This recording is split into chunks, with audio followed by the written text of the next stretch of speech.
think we are very serious about the quality of our content, and I think in the first 2 years of our existence we were trying to figure out what kind of product we had in our hands. We were very serious about let's do first and talk later, and I think it helped us understanding what was that we would bring that was new, actually new. And for us, what we do now is that we're constantly asking and challenging ourselves is how can we innovate? And I think this is easier to do when you're in a smaller organization. I mean, there are a lot of challenges when you start from zero, from scratch, as we did, but there are a lot of advantages as well, because it's easier to change, it's easier to experiment, it's easier to embrace our mistakes and do better. It's easier to, we're creating an entire new culture. So I think that all these elements have contributed to position ourselves as something that's truly innovative.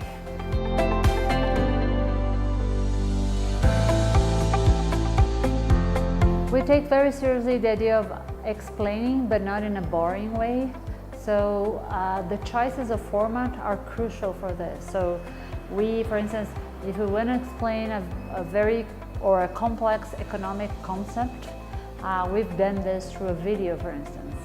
So we have different formats for different contents, and we evaluate how can we communicate better depending on the format. We have been able also to use huge databases that traditionally it was very hard for us to translate that into a written piece, but in an infographic it comes out very strong and in a way that is very accessible. So I think it's studying the formats, making this connection between content and format and language, and also not being afraid to experiment.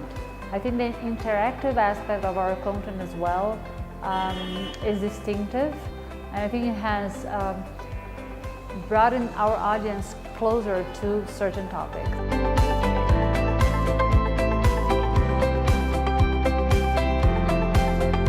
So I think one very important thing for us is we learned very quickly that it was important to interact. People wanted to interact, and we wanted to interact, and we get a lot from the interactions that we have from our readers. We learn a lot.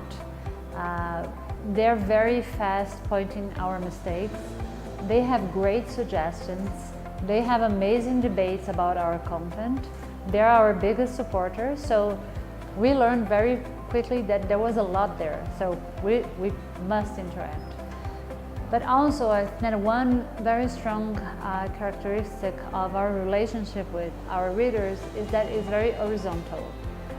We have changed this idea that we're the ones who know everything, and the readers are there to consume what we produce. No, we know a lot, and we have a very talented team doing amazing things, but our readers are equally amazing. So we want to benefit from this relationship. So we see it as a more horizontal relationship, and I think this is a very distinctive aspect of the way that we engage with our audience.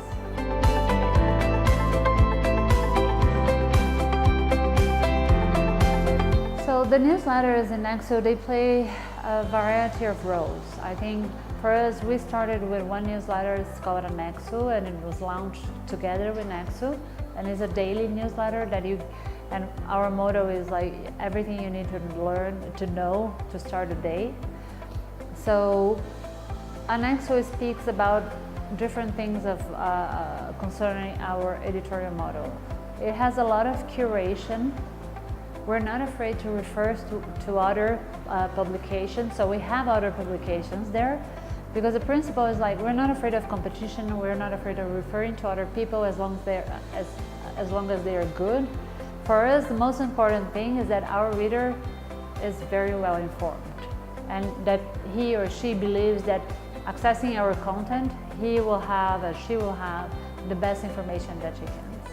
So this is one of the aspects. So we see our newsletters as services. But we also see our newsletters as a way to distribute our content.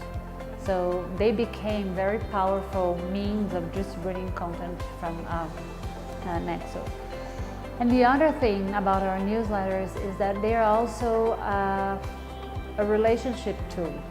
Our newsletters, they are basically conversations that we have with our readers. So there is a narrative there, there is a story there, there is it's clear that there is someone behind the newsletter who is thinking about the content, the readers, the package, the design.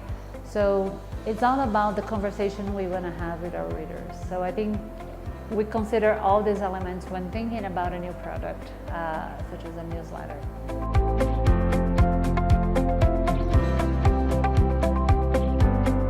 We did a lot of research. We did a lot of homework. We studied many publications in Brazil, outside Brazil. We studied a lot Brazilian market, and it's really important to understand your market. So Brazil is very specific in terms of market because it's very big. So we always joke that if we would to do like Nexo at the States, maybe you wouldn't be so successful because there are other publications with the same profile. If we wanted to launch Nexo in a very small country, it would be more challenging because the market wouldn't be so big. But then again, if you want to convert people into subscribers, for us, what it has been working, it has to do with the quality of your content, and the uniqueness of your your content. So you cannot ask people to pay for something that they would find without paying for free somewhere else. So it has to be unique.